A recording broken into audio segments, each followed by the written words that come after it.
Dalam catatan sejarah militer Jerman, belum pernah ada seorang panglima lapangan atau dikenal sebagai Field Marshal Angkatan Bersenjata Jerman yang menyerah secara hidup-hidup kepada lawannya. Namun pada tanggal 31 Agustus 1942, semua catatan Jerman itu tercoreng ketika Jenderal Friedrich von Paulus dari Tentara ke-6 Angkatan Bersenjata Jerman akhirnya menyerah dalam pertempuran di Stalingrad. Jenderal Paulus yang baru saja dinaikkan pangkatnya oleh Hitler menjadi panglima lapangan harus menghadapi kenyataan pahit bahwa pasukannya tak mampu lagi bertempur dan memutuskan menyerah pada Tentara Merah Uni Soviet. Latar belakang dari menyerahnya Field Marshal Jerman ini berawal dari tugas berat yang diberikan oleh Hitler untuk merebut kota terpenting bagi Uni Soviet, yaitu kota Stalingrad. Stalingrad sendiri dianggap penting bukan hanya menyandang nama Stalin, tapi juga berdekatan dengan Sungai Volga, yang merupakan jalur pelayaran terpenting menuju Laut Kaspia. Pada bulan Agustus tahun 1943, pasukan Jerman mulai menggempur kota Stalingrad dan hampir membuat pasukan Soviet hampir menyerah di wilayahnya sendiri. Peristiwa ini cukup dikenang karena sebelumnya Hitler mendeklarasikan bahwa pasukan Jerman tak akan mundur sedikit pun dari Stalingrad dan akan mempertahankan kota itu mati-matian. Pertempuran Stalingrad sendiri dimulai saat musim panas 1942.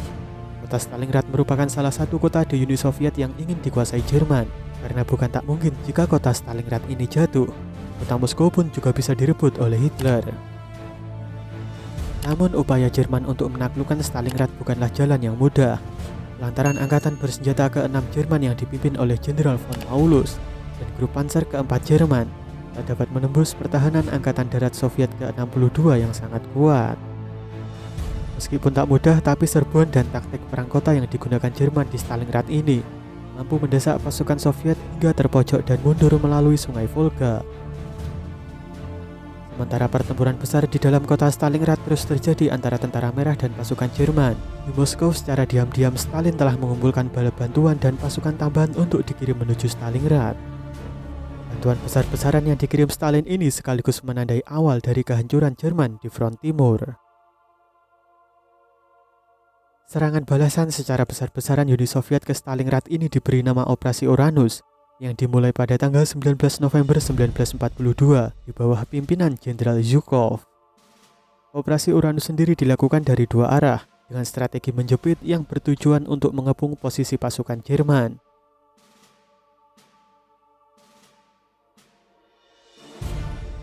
Musim dingin yang sangat ekstrim ditambah semakin menipisnya perbekalan dan amunisi pasukan telah membuat frustasi pasukan Jerman yang berada di Stalingrad. Dalam kondisi terdesak tersebut, salah satu perwira Soviet, Konstantin Rokossovski, sempat membujuk Jenderal Paulus agar menyerah. Hal itu dianggap menjadi jalan terbaik demi terhindarnya korban yang lebih banyak lagi dari pihak Jerman. Hingga memasuki akhir tahun 1942, pasukan Jerman tak lagi sanggup berbuat apapun. Jenderal Paulus lebih memilih berpihak kepada kenyataan daripada terus menuruti kemauan Hitler yang membuat ribuan tentaranya menderita. Dan tercatat ada lebih dari 90.000 tentara Jerman yang juga memilih menyerah. Lalu pada tanggal 2 Februari 1943, pertempuran di Stalingrad benar-benar selesai. Sementara itu hingga akhir hayatnya Jenderal Paulus tak pernah diadili, baik oleh Uni Soviet, sekutu ataupun pihak Jerman sendiri, sekalipun ia tetap dianggap sebagai seorang penjahat perang.